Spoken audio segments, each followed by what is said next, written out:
हम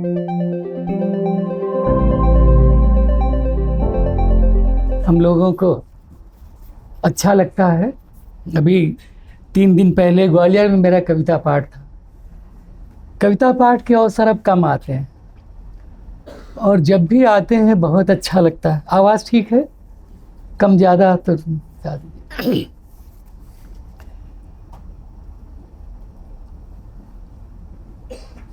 कविता जाहिर है कि एक अलग तरह का माहौल चाहती है, अलग तरह का समय चाहती है, और ये भी है कि वो किसी भी समय में हो सकती है। ये नहीं कि चाहती है तो उसी हिसाब से चलना है। बहुत सारे अनुभव रहे हैं कविता पाठ के, कविता सुनने के। हमारे जो बड़े कवि रहे हैं और हैं, वो कुछ लोग बहुत सुंदर पाठ करते हैं। शमशेर बहादुर सिंह का कविता पाठ हम लोगों को भूला नहीं है। अज्ञे का कविता पाठ, शमशेर जी का कविता पाठ, रघुवीर जी का कविता पाठ, इन लोगों को से बहुत कुछ सीखा है, सीखने की कोशिश की है। अभी मैं जब आप लोगों को सुन रहा था तो सचमुच बहुत अच्छा लग रहा था। तो कविता सुनाने से अधिक मैं समझता हूँ कविता सुनना जरूरी है। इससे और आपको ये भी बताऊं कि मैं उन लोगों में से हूँ, हम तो दिन भर यही करते हैं, बराबर ही करते रहे कि कविताएं कंठस्थ की हैं, कविताओं के साथ रहे हैं। तो कविता से जो मिलता है वो कहीं और से नहीं मिलता। ये केवल मेरा अनुभव नहीं है। आज विपिन से हम लोग जब आ रहे थे, गाड़ी में थी, बात मैं कह रहा था कि ऐसा क्यों है कि कलाकार हों, फिल्मकार हों, खिलाड़ी हों, किसी भी विधा के लोग हों, वैज्ञानिक हों, वो सब कविता के निकट जाते हैं। क्योंकि जैसा अभी यहाँ कहा भी गया, अनुराग ने भी इसकी चर्चा की कि उसके पास कुछ ऐसा है जो, उन्होंने बहुत सुंदर बात कही कि जो आपको भी नहीं मालूम, कवि को भी नहीं मालूम, कविता लिखते समय प्रकट होता है। तो इसका एक अर्थ तो ये भी हुआ कि हम सब मनुष्य हैं और मनुष्य होने के नाते हम कविता को अपनी एक अभिव्यक्ति का माध्यम मानते हैं, हम बात करने का, कुछ कहने का, संदेश पहुंचाने का। और कविता का कोई एक रूप नहीं, ये तो हम सभी जानते हैं। और एक रूप नहीं, यही सुंदर बात है कि वो मुक्त छंद में है, वो गद्य में है, वो कई रूपों में है, वो दोहों चौपाइयों में है, वो आधुनिक काल की तरह तरह की विधियों में है। तो ये मनुष्य का जो मनुष्य से संवाद है। एक बार मैंने, जो बड़े चित्रकार थे हमारे स्वामीनाथन जी, उन पर मेरी किताब भी है, पूरी जीवनी उनकी लिखी है, तो उनसे एक लंबा इंटरव्यू किया था। उनसे पूछा मैंने कि 2 सवाल किए थे और उसका साझा मैं अक्सर अब करता हूँ। उनके जवाब जो थे, तो हम उनको स्वामी कहते थे। आपने ना देखा हो तो गूगल में सर्च करिएगा, आप लोग तो बड़े भाग्यशाली हो, हमारे समय में ये नहीं था। हम तो किताबें देखने के लिए मीलों, सचमुच मीलों जाते थे पैदल कि उस लाइब्रेरी में जाएंगे, वहाँ वो किताब मिलेगी। तो अब आप तो स्वामीनाथन का नाम आपने टाइप किया और तमाम चित्र आ गए। उनकी कविताएं भी आ सकती हैं, कविताएं भी लिखते थे। तो मैंने स्वामी से पूछा कि मनुष्य और कला का आप क्या संबंध मानते हो? तो वो थोड़ी देर चुप रहे, बीड़ी पीते थे, तो बीड़ी सुलगाई और बोले कि अच्छा संबंध, ऐसा कुछ उन्होंने शुरू किया। जो जिस शब्द का उन्होंने इस्तेमाल किया था उस पर ध्यान दीजिएगा। पहले मेरा भी ध्यान उस तरह नहीं गया था। बड़ी साधारण बात लगती है सुनने में, लेकिन वो बहुत गहरी है। तो बोले असल में ये है कि मनुष्य को संबोधित होता है कि मैं चित्र बनाता हूँ, मेरे चित्र में चिड़िया है, पहाड़ है, पेड़ हैं और बहुत सारी चीज़ें, रंग हैं, चट्टान है। उनके कुछ चित्र ऐसे थे, चट्टान उड़ रही है, चिड़िया उड़ रही है, चट्टान को लिए हुए चिड़िया उड़ रही है। तो उसके अपने निहितार्थ हैं। बहरहाल तो मैंने स्वामी से कहा मैं सब समझ गया। बोले लेकिन मेरे चित्र देखने कोई चिड़िया, पेड़, पहाड़ नहीं आएगा। मनुष्य ही देखेगा। तो ये मनुष्य का मनुष्य संबंध है, इसमें तो कोई नई बात नहीं कह रहा, लेकिन हम लोग बहुत दोहराते हैं। मैं बहुत दोहराता हूँ चीज़ों को, क्योंकि दोहराने से ही मुझे याद रहती हैं। मैं दोहराऊंगा इसे, अभी इस बात को दोहराता रहता हूँ तो ये बहुत याद हो गई मुझे कि हाँ, इसका कोई अर्थ है। दूसरा, उनसे मैंने पूछा था कि आप प्रकृति और कला का क्या संबंध मानते हो। इसमें आप कविता भी जोड़ ले सकते हो कि कविता और प्रकृति का क्या संबंध है। तो स्वामी ने कहा कि अरे, प्रकृति कला के आईने में के सामने खड़ी हो जाए तो उसको अपना चेहरा दिखाई नहीं पड़ेगा। कितने सुंदर शब्दों में इन्होंने कितनी बड़ी बात समझा दी कि प्रकृति तो बड़ी चीज है ही, उसको भी ट्रिब्यूट दी, और ये कहा कि प्रकृति और कला के आईने में सामने खड़ी हो जाएगी तो अपना चेहरा नहीं देख पाएगी, मतलब वहाँ कुछ और बना हुआ मिलेगा। तो कला भी उतनी ही बड़ी चीज़ है, और ये सच्चाई है। कोई भी चाहे तो पेड़ को जैसा एक पेड़ है नहीं बना सकता कोई भी कलाकार, क्योंकि उसके पीछे का अंधेरा, हजारों पत्ते, वो कैसे बनाएगा, कौन कहाँ किस जगह पर है। कविता भी यही करती है कि हम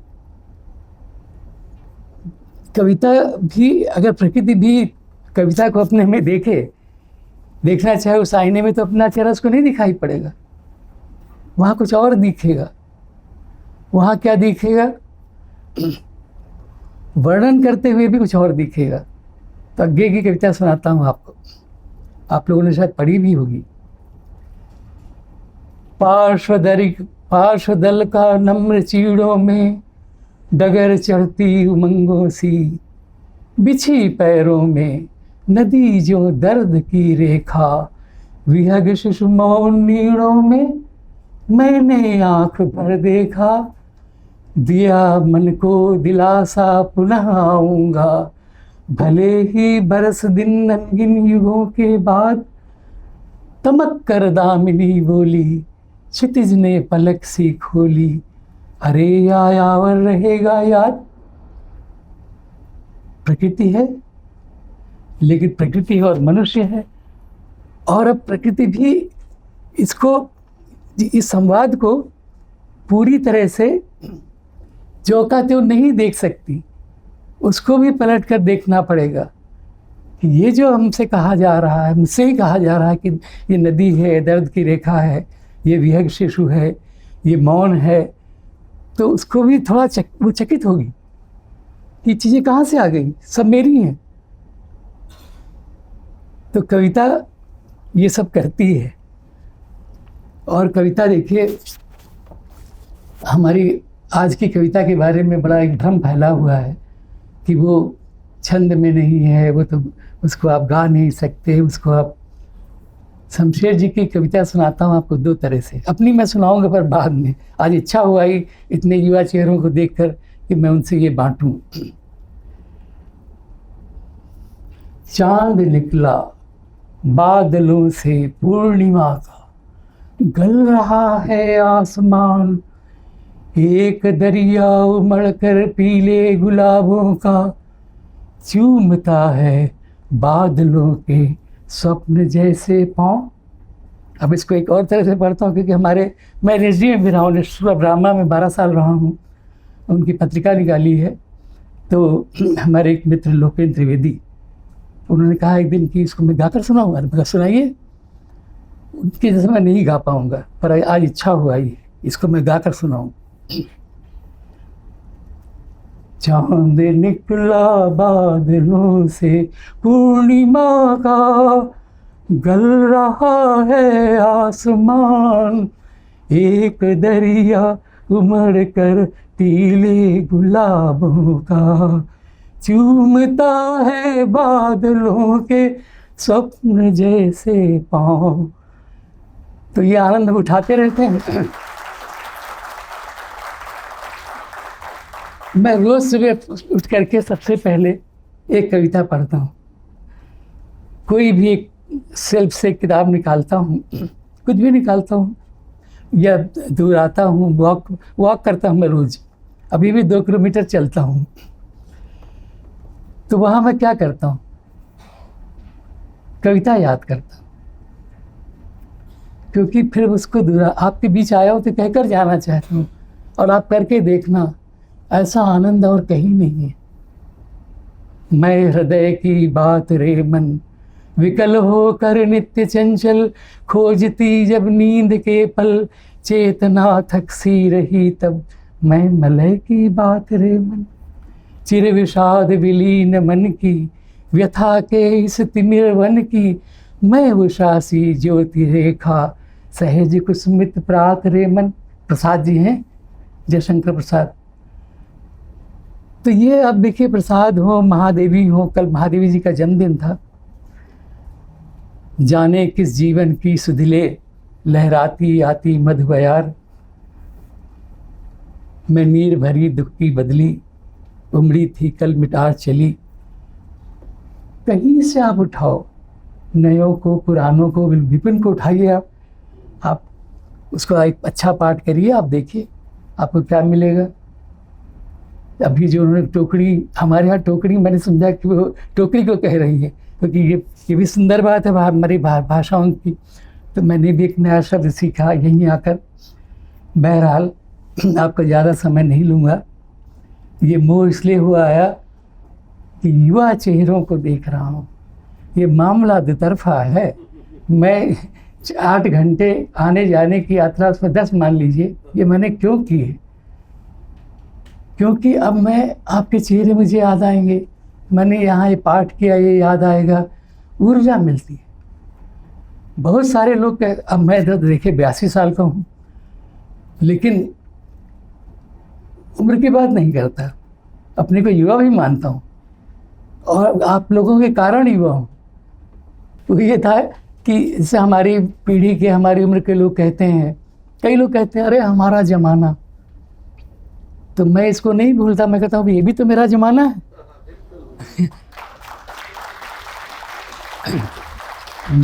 महेंद्रगढ़ के इस केंद्रीय विश्वविद्यालय के हिंदी विभाग के, रसायन विभाग के, अन्य विभागों के छात्रों, प्राध्यापकों के साथ बैठा हूँ, तो ये भी मेरा ज़माना है। इस ज़माने को मैं साथ रखना चाहता हूँ। अभी ग्वालियर में भी यही हुआ था, ITM यूनिवर्सिटी नाम की बड़ी यूनिवर्सिटी है, 1,500-2 हज़ार छात्र थे, तो उनको देखकर भी यही कहा था, और वहाँ से लौटा तो मैं ये भी करता हूँ, ये तो करता हूँ कि अब जैसे मान लीजिए 1-2 दिन नहीं निकलूँगा दिल्ली में, आराम करूँगा, सोचूंगा कि मैंने क्या देखा, और भी कुछ तो चलता ही रहता हम लोगों के मन में। तो क्या करूँ, मैं आपको एक कविता सुनाता हूँ जो संयोग से हरियाणा में हिसार में लिखी गई थी, और वो 2 कविताएं सुनाता हूँ। एक तो जो मैं अक्सर सुनाता हूँ और जो मुझे याद रहती, जिसके लिए किताब नहीं देखनी पड़ती। रघुवीर सहाय जी का नाम भी मैंने लिया, 10 बरस तक दिनमान में उनके साथ काम किया था, हिंदी के बड़े कवि। आपने उनकी बहुत सारी कविताएं सुनी होंगी।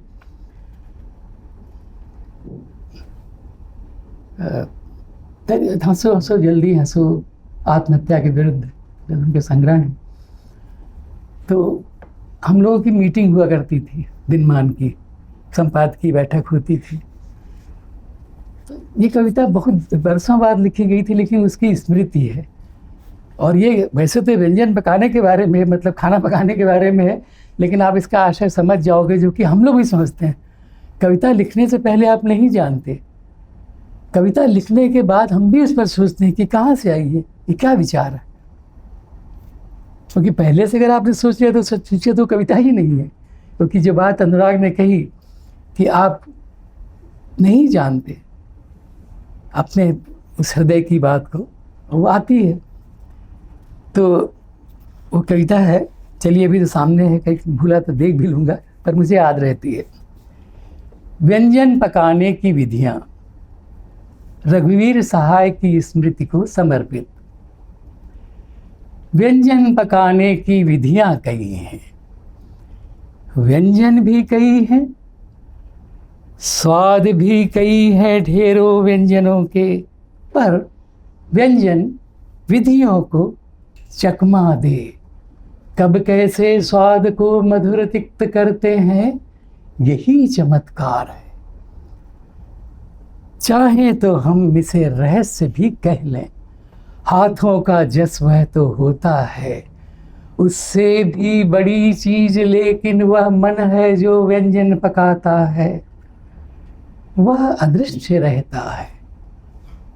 स्वाद जो आता है जीभ पर, जान वह कैसे यह लेता है, किस मन से व्यंजन पकाया गया, सामग्री वह तो होनी होगी, सामग्री बिन व्यंजन यह तो सुना नहीं, हाँ वह भी कैसे जुटाई गई, यह महत्वपूर्ण है। अंत तब यही होगा स्वाद का, कैसे जुटाए गए सामग्री, मन, व्यंजन, विधियां।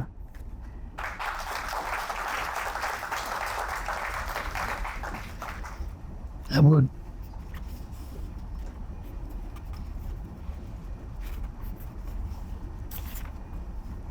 एक और छोटी सी कविता, एक छोटी छोटी कविताएं सुना देता हूँ। हम लोगों को ऐसा मोह हुआ था, जैसा अभी मुझे हो आया, कि कहा कि नहीं नहीं बस तो एक फिर आप लोगों को देखा कि ये अवसर मिला आपके बीच होने का, तो शेयर करना है, ये सुनाना नहीं है। इसके पीछे ये नहीं है कि मैं सुना लूँगा तो मुझे क्या मिल जाएगा, पर कुछ तो मिल जाएगा। वो जो मिल जाएगा वो यही है कि हमने इसका साझा किया, आपके साथ साझा किया। इस साझा के आकर्षण में सुनाता हूँ, नहीं तो सुनाने के तो अब तो हमसे मिल भी चुके, मुझे सुन भी चुके। जैसे कि कहते हैं ना, हमारे मित्र कहते हैं, बड़ी सुंदर बात कहते हैं कि भी स्वाद पहले कौर में आ जाता है। प्यास लगी है तो पहले उसमें आपको घूंट में पानी का स्वाद आपको आ गया, या शरबत का आ गया, 2-3 बार हम उसको और दोहराते हैं। जहाँ ज़्यादा हुआ तो वो स्वाद चला जाएगा। और हमारे मित्र अशोक वाजपेयी तो बड़ी सुंदर बात कहते हैं, जब भी कोई कार्यक्रम होता है कहते हैं 1 घंटे से ज़्यादा नहीं, थोड़ा प्यासा छोड़ देना अच्छा है। तो मैं अपने को भी प्यासा छोड़ूंगा, बहुत मोह नहीं करूंगा, और आपको भी प्यासा छोड़ूंगा। कहा कुछ भिखारिन ने, लाल से होने को थी बत्ती हरी, कहा कुछ भिखारिन ने, शब्द सुन नहीं पड़े लेकिन यह साफ लगा भीख नहीं मांगी थी। और कुछ कहा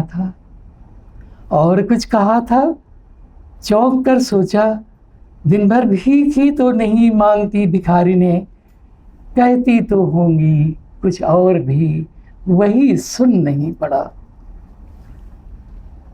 और ये आखिरी कविता है, तुम मत घटाना।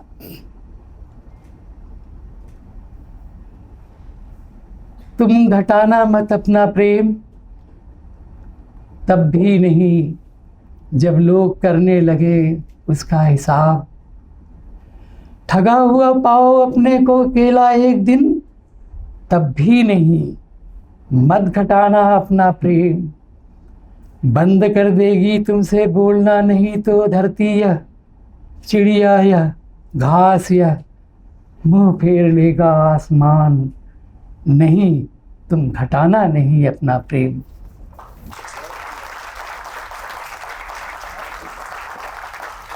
ये संग्रह में अक्सर साथ नहीं रखता, एक मेरा पुराना संग्रह है, यानी कई वर्ष। इसका आवरण बनाया है, आपने नाम सुना होगा, बहुत नाम है उनका, बड़ी चित्रकार हैं अर्पिता सिंह ने। इस संग्रह के लिए विशेष रूप से उन्होंने बनाया था। तो इसमें मेरे 6 संग्रह हैं, अभी उपलब्ध नहीं है। हिंदी का ये हाल है, और सभी भाषाओं का शायद होता है कि कोई किताब जो है, और तो गूगल का ज़माना, ये तो मोबाइल का ज़माना आ गया, तो जल्दी से दूसरे संस्करण नहीं होते। ये आयोवा में लिखी थी मैंने, आयोवा अमेरिका में 4 महीने के लिए गया था वहाँ आईवा इंटरनेशनल राइटिंग प्रोग्राम में, तो 4 महीने रहा था वहाँ के, जैसे आप लोगों के छात्रावास हैं ऐसे ही एक छात्रावास में रहा था। तो एक दिन ये कविता लिखी थी। ये अक्सर होता है कि जो ढूंढ रहे होते हैं वो नहीं मिलती कविता। हाँ, अच्छा, वाह कमाल है।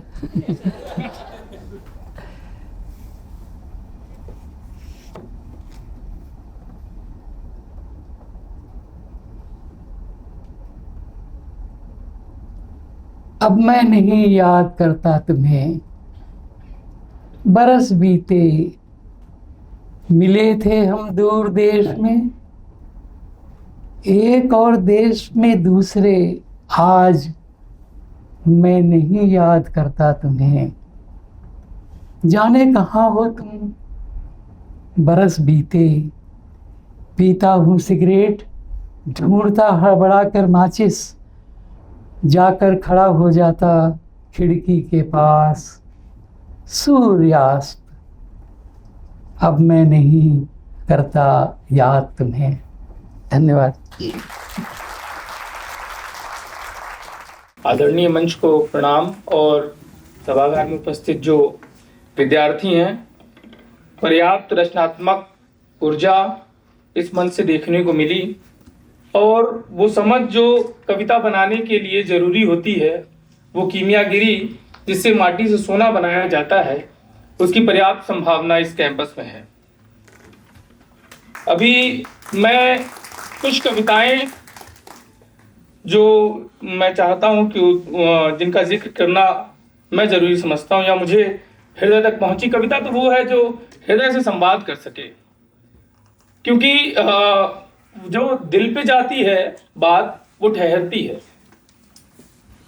कविता गायत्री की कविता जो थी, उसमें जब माँ की दुविधा है चोटी बनाते वक्त, वो अपनी बेटी को क्या बना दे जिससे वो सुरक्षित भी रहे, आजाद भी रहे।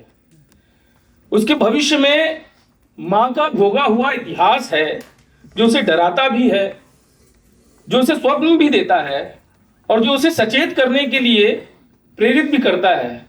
तो ऐसी स्थिति में माँ अपने आप को लोकेट नहीं कर पा रही है कि वो किस जमीन पर खड़े होकर के अपनी बच्ची को निर्देश दे, आशीर्वाद दे या स्वप्न दृष्टा बनाए। ये पशुपेश और ये असमंजस की स्थिति में भी कविता आती है। कविता सदैव उत्तुंग शिखर पर चलने के लिए निर्देशित नहीं करती। कविता सदैव आपको आत्मविश्वास की, मोटिवेशनल स्पीकर्स की तरह आत्मविश्वास की पंक्तियां नहीं सौंपती। वो आपके हृदय की उन अनन्यतम गहराइयों में उतरती है जहां पर कुछ ऐसे भेद हैं जिनसे आप भी नहीं मिल सके हैं। दरअसल ये आपके अवचेतन में जमा हो रही स्मृतियों और अनुभवों का वो खजाना होता है जो आप खोजते खोजते कभी पाते हैं। कविता को अगर यूं देशज तरीके से या फिर कहूं व्यक्तिगत समझ के आधार पर तोड़ूं, तो मुझे ये लगता है कि प्रत्येक व्यक्ति के भीतर वो चेतना जो उसके का बीता, मतलब क्या आपके साथ बीता और आपने उसको कैसे समझा के आधार पर बनती है, सृजित होती है। दूसरी जो बात है वो ये कि मनुष्य के तौर पर जब हमने जन्म लिया तो जन्म के बाद से ही हमें प्रत्येक चीजें सिखाई गई। चलना कैसे है, बात कैसे करना है, हमें यह भी बताया गया है हम किस क्षेत्र में हैं, किस भाषा को बोलते हैं। हमें यह भी बताया गया बड़ों से कैसे बात करनी है, स्त्रियों से कैसे बात करनी है, सब कुछ सिखाया गया। जो एक चीज नहीं सिखाई गई वो देखना था। बच्चा पैदा होते ही देखने लगा, ये नैसर्गिक क्रिया थी, ये स्वाभाविक क्रिया थी, वो करते हुए इसको बड़ा हुआ। लेकिन इस देखने में क्या सांस्कृतिक बीमा है, इस देखने में वो कौन से ऐतिहासिक दृष्टिकोण है, अर्थात ये कि उसकी जो नजर है वो दृष्टि कैसे बनेगी, वो दृश्य है उसमें वो दर्शन कैसे होगा जो कि दृश्य के पीछे का दृश्य भेदने की आपको क्षमता दे सके। तो वो जो है वो कविता प्रदान करती है, जो स्थितियां हैं उसके सामान्यीकरण से दूर कहीं ले जाती है आपको, जो कि दृश्य के पीछे के दृश्य से को आपको समझाता है। और वो जो घटना घट रही है वो किस दृश्य से संचालित हो रही है या फिर किस वजह से संचालित हो रही है, इसको जोड़ती है। वो आपको उस स्तर पर पहुंचाती है जहां पर आप सिर्फ देख नहीं रहे होते, दर्शन कर रहे होते हैं। मुझे लगता है कि बेहतरीन कविताएं हमने सुनी हैं और ये एक प्रक्रिया ही है, लिखते लिखते हम लिख पाते हैं, चलते चलते वहां तक पहुंच पाते हैं जहां शायद हमें पहुंचना है। धन्यवाद। कविता का शीर्षक है बिना किसी देरी और भूमिका के। मैं सीधा कविताओं से जोड़ता हूं आपको, क्योंकि कवि से जुड़ने का अर्थ ही है उसकी कविताओं से जुड़ना। शीर्षक है काल के विरुद्ध। भीतर ही रहे वो बात, भीतर ही रहे वो बात, जिसे कहते हुए जितनी बार हुआ सफल उतनी बार हुआ कवि। पांव में बनी रहे थकान कि यात्रा का अर्थ किसी शब्दकोश में नहीं। पांव की थकान से झांकते हैं यात्रा के सभी संभावित अर्थ। पेट में हमेशा एक रोटी की भूख बची रहे, पेट में हमेशा एक रोटी की भूख बची रहे। पूरी तरह भरा होता है जिनका पेट, वो खो देते हैं अनजाने में ही मनुष्यता। जरूरी दुख कभी हाथ ना छोड़े, जरूरी दुख कभी हाथ ना छोड़े और न्यूनतम उदासी बनी रहे कि जो दुखी नहीं उनकी आंखों से ओझल है जीवन का इंद्रधनु ही। जिसके पास नहीं है मन महकाने वाली उदासी, उसके सूनेपन में सूनेपन के अलावा भला क्या ही होगा। उसके सूनेपन में सूनेपन के सिवा क्या ही होगा भला। बनी रहे स्मृति की लौटते रहे पक्षी शाम को घोंसलों में, बनी रहे जिद की फूटती रहे रेगिस्तान में मीठे पानी की झील, पत्थरों पर उगती रहे धूप, जो है सब बना रहे। मैं नहीं चाहता कि मैं किसी दृश्य को देखते हुए कहूं, किसी पुराने दृश्य के बारे में सोचूं और कहूं ये दृश्य ऐसे नहीं ऐसे था। परिवर्तन नियम है, मैं जानता हूं, मैं बस इस नियम का अपवाद बनना चाहता हूं। यह काल के विरुद्ध मेरे युद्ध की घोषणा है। मेरे दोनों हाथ आसमान की तरफ उठे हैं और आसमान में बसंत की धूप बनी हुई है। दूसरी कविता है प्रक्रिया में होना। बारिश से पहले बारिश नहीं थी, बारिश से पहले बारिश नहीं थी, बारिश के बाद भी बारिश नहीं होगी। बारिश से पहले बारिश नहीं थी, बारिश के बाद बारिश नहीं रही। बारिश होते हुए ही बारिश थी जितना हो सकती थी। होने से पहले मैं नहीं था, होने के बाद मैं नहीं रहा। होते हुए ही था मैं जितना हो सकता था। होने से पहले और होने के बाद कुछ नहीं होता, होते हुए ही होता है सब कुछ। मसलन मैं होते हुए ही हुआ एक प्रक्रिया था। मुझे परिणाम में मत तलाशो, वहां मैं नहीं मिलूंगा, मेरी निराशा मिलेगी जो तुम्हारी निराशा से अलग ना होगी। यदि निराश होना चाहते हो तुम तो किसी को तलाशो, उसके होने से पहले और उसके होने के बाद।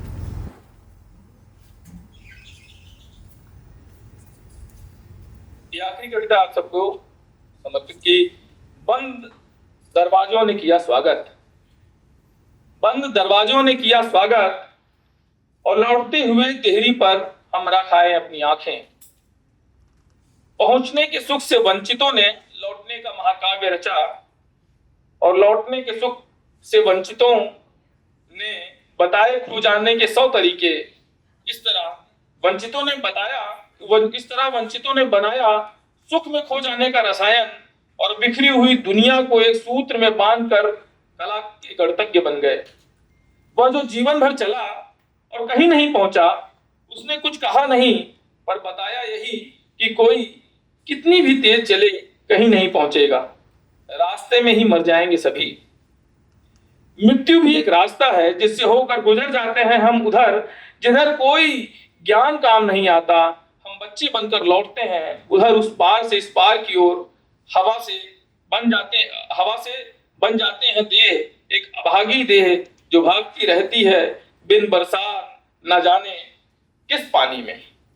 लौटते हुए बुद्ध ने कहा, बंद दरवाजे देखकर हताश मत होना, बार बार देते रहना दस्तक कि एक दिन बार बार लौटने का सुख मिलेगा तुम्हें और तुम मुस्कुराओगे कि बार बार लौटना इतना निरर्थक था कि सारे अर्थ इसी में छिपे थे। लौटते हुए मनुष्य बनता है बुद्ध, जाते हुए बनता है सिद्धार्थ। यहाँ बस एक बात ध्यान रहे, तुम कहीं नहीं पहुंचोगे, पर चलना पड़ेगा तुम्हें, ताकि तुम लौट सको निरर्थकता से निरर्थकता से अर्थ लिए हुए, और तुम कहीं नहीं पहुंचते हुए लिख सको लौटने का महाकाव्य। अंत में बस इतना ही चाहता हूं मैं कि हो सके तो बताना लौटने का महत्व, कि कितना जरूरी है लौटना। लौट आए तलवारें म्यानों में, सेनाएं बैरकों में, जोगी घरों में, और नींद आंखों में। न जाने कहां पहुंचना चाहती है दुनिया, जबकि कोई कितनी भी तेज चली कहीं नहीं पहुंचेगा। एक दिन सबको लौटना पड़ेगा, कहीं छूट जाएगा सिद्धार्थ, घर लौट आएंगे बुद्ध।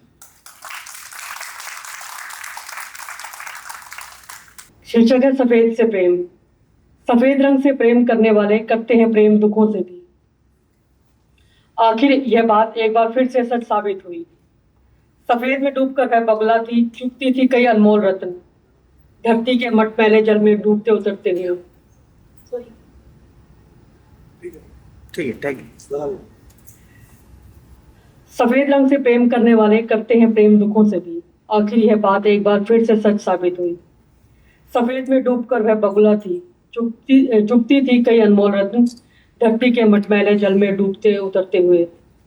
पता नहीं सफेदी को वह कैसे रख पाती थी बेदाग, उस वक्त जब दुनिया उछाल दिया करती थी उसकी ओर कई भद्दे रंग। उसकी आत्मा की सफेदी और गहरे कुएं से आती आवाज की डोर पर दुख और दुख के अनेक सहोदर ऐसे ही विचरण करते हुए आते और बैठ जाते, टिके रहते हैं जैसे बिजली की तार पर तफरी करते हुए पक्षी। उसके गहरे मन की तलछट से निकले कितने ही आंसू चढ़ जाते सफेदी की भेंट, दिखने को बची रह जाती बस एक दर्द भरी मुस्कान। जन्नत की उस संकरी राह की सफेदी आज भी बनी हुई है, जिस पर चलती हुई हड़बड़ी से वह, जिस पर चली गई थी हड़बड़ी में वह, जैसे वहां पर छूटा हुआ अपना कोई सामान वापस लेने गई हो, बुदबुदाते हुए एक ही पंक्ति बार बार कि जीना है उसे अभी और भी।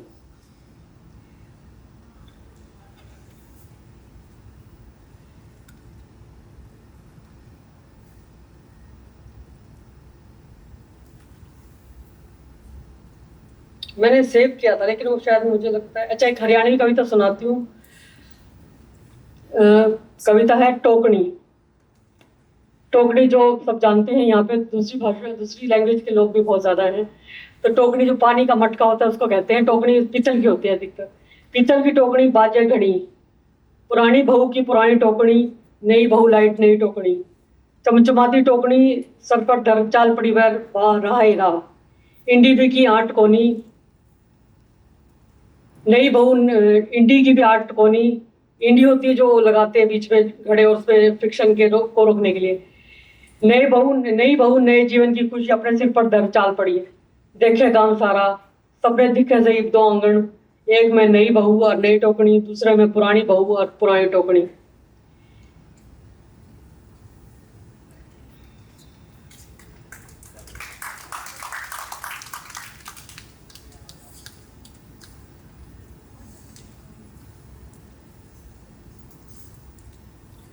कविता का शीर्षक है जिया कैसे जाए। जब भी समय मिलता है तो सोचने लगती हूँ इस जीवन को जिया कैसे जाए। क्या मुझे सीख लेने चाहिए कशीदाकारी के कुछ नमूने, या जान लूं किन रंगों को आपस में मिलाने से बनता है एक नया रंग, या फिर शास्त्रीय संगीत ही सीखने लगूं जिसके बारे में कहा जाता है कि उसे सीखने में लगती है एक उम्र। क्या आप सीखूं या दुनियादारी ही सीखना शुरू कर दूं माँ के अनुसार, जिसकी मुझे रत्ती भर भी समझ नहीं। आजकल मैं जीवन को बरतने के बारे में कुछ अधिक सोचने लगी हूँ, जिसे पिछले कुछ सालों से मुलतवी कर रखा था। सोचती भी थी थोड़ा बहुत शायद, मगर सोचने जितना नहीं, और फिर भूल ही जाती थी कि जीना है अब। बहुत हुआ, अब सारी तरकीबें बांध चुकी, सब कुछ हुआ, मगर जीना ही नहीं हुआ। अब करूँगी शुरू जीना, कि अब सोचने लगी हूँ जीने के बारे में। सोच रही हूँ अब जीने के बारे में उतना ही जितना सोचना शुरू किया है मृत्यु के बारे में भी।